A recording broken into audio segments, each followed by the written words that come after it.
राज्यातील शेतकऱ्यांनी मागील 4 वर्षांपासून कृषी यंत्रे तसेच अवजारांवर मिळणारे अनुदान, सूक्ष्म सिंचन योजनेतील अनुदान, मुख्यमंत्री कृषी अन्न प्रक्रियेचे अनुदान, फलोत्पादन योजनेतील अनुदान, शेततळ्यासाठीचे अनुदान इत्यादी प्रकारचे अनुदान मिळण्याबाबत केलेले सुमारे 48 लाख अर्ज शासनाकडे विना कार्यवाही पडून आहेत। त्यामुळे शेतकऱ्यांना विविध कृषी अनुदानाच्या योजनांची प्रतीक्षा लागली आहे। या संदर्भात शासनाने काय कार्यवाही केली व शेतकऱ्यांना अनुदान कधी मिळणार असा प्रश्न अमरावतीचे आमदार सुलभाताई संजय खोडके यांनी नागपूर हिवाळी अधिवेशनाच्या निमित्ताने उपस्थित केला।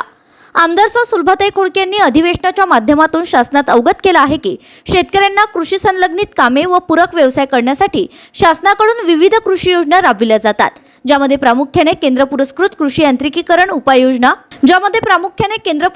कृषी यांत्रिकीकरण उपअभियान, राज्य पुरस्कृत कृषी यांत्रिकीकरण, प्रधानमंत्री राष्ट्रीय कृषी विकास योजना, मुख्यमंत्री शाश्वत कृषी सिंचन योजना, भाऊसाहेब फुंडकर फळबाग लागवड योजना, मुख्यमंत्री शाश्वत सिंचन योजनेअंतर्गत वैयक्तिक शेततळे योजना, मुख्यमंत्री कृषी व अन्य प्रक्रिया योजना, एकात्मिक फलोत्पादन विकास अभियान योजना अशा योजनांच्या लाभासाठी शेतकऱ्यांना अनुदान दिले जातं। शेतकऱ्यांनी कृषी योजनेतील अनुदानाच्या मागणीकरिता 48 लाख अर्ज शासनाकडे दाखल आहेत, परंतु हे अर्ज गेल्या 4 वर्षांपासून प्रलंबित असल्याने शेतकऱ्यांना अडचणीचा सामना करावा लागतोय। केंद्र व राज्य शासनाकडून अनुदान वाटपाकरिता किती निधीची गरज आहे, त्यापैकी केंद्र तसेच राज्य शासनाकडून किती निधी मिळू शकेल याचा अंदाज न घेता कृषी विभागाने शेतकऱ्यांकडून अर्ज मागवून घेतले। त्यामुळे शासनाकडे जवळपास 48,000 शेतकऱ्यांचे अर्ज आले असून अद्यापही अनुदान देण्यात न आल्याने शेतकऱ्यांमध्ये नाराजी व्यक्त होते।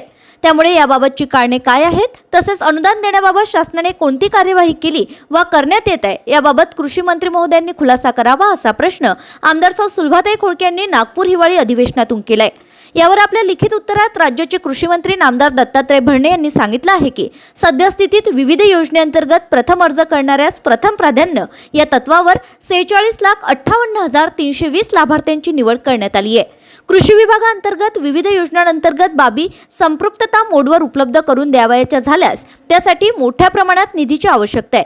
याकरिता कृषी समृद्धी योजनेतून निधी उपलब्ध करून देण्याबाबत निर्णय घेण्यात आलाय। सन 2025-26 या आर्थिक वर्षाकरिता कृषी विभागांतर्गत विविध योजनांकरिता अर्थसंकल्पित निधी, प्रशासकीय मान्यता व वितरित निधी सुरू आहे। तसेच भाऊसाहेब फुंडकर फळबाग लागवड योजनेकरिता हिवाळी अधिवेशनात रुपये 127.71 कोटी निधीची पूरक मागणी सादर करण्यात आली आहे। केंद्र पुरस्कृत योजना अंतर्गत दुसऱ्या हप्त्याच्या निधी मागणीचा प्रस्ताव कृषी आयुक्तालयामार्फत केंद्र शासनास पाठविण्यात आलाय। तसेच कृषी समृद्धी योजनेसाठी सन 2025-26 पासून पुढील 5 वर्षांमध्ये दरवर्षी रुपये 5,000 कोटी अशी एकूण रुपये 25,000 कोटीची तरतूद करण्यास दिनांक 29 एप्रिल 2025 रोजीच्या मंत्रिमंडळ बैठकीत मान्यता देण्यात आली असल्याचं सुद्धा कृषी मंत्री यांनी आपल्या लिखित उत्तरात म्हटले आहे।